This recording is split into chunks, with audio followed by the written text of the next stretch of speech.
Curious ka rin ba? Sian Lim, may itinatago nga bang lihim? Ano kaya ito?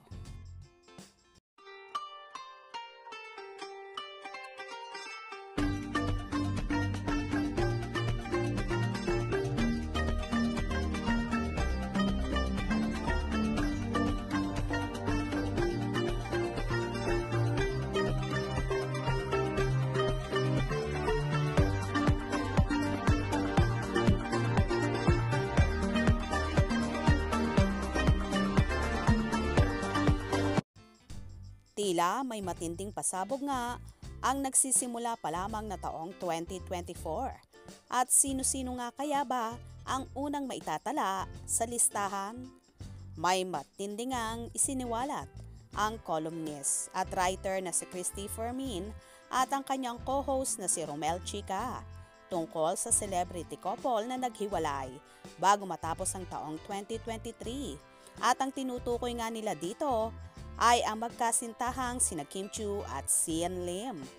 Ayon pa nga sa writer-columnist na si Nay Christie na kung magsasalita lang daw itong si Kim Chiu sa totoong naging sanhi ng hiwalayan nila ng ex-jowang si Sian Lim ay babu na nga raw ang karera ng actor-director.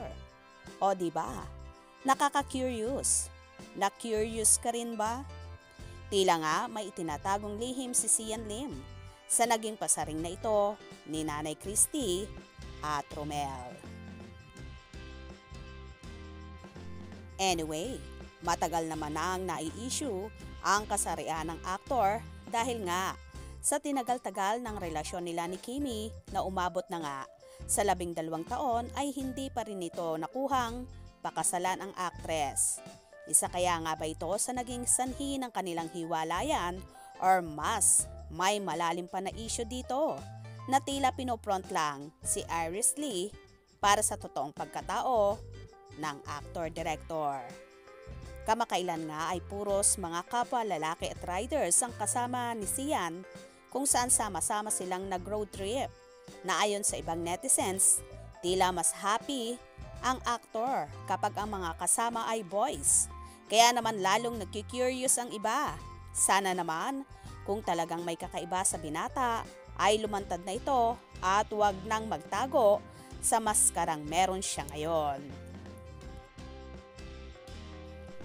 Dahil hindi talaga biro ang ganitong katagal na relasyon nila ni Kim tapos mauuwi rin sa wala. Ano sa palagay nyo? Kayo na ang bahalang humusga at mag-isip. Same kaya ba tayo nang tumatakbo sa utak ngayon? Kaya naman tumutok at wag na wag pahuhuli sa mga maiinit na kaganapan. Anong inyong magiging reaction sa bidyong ito?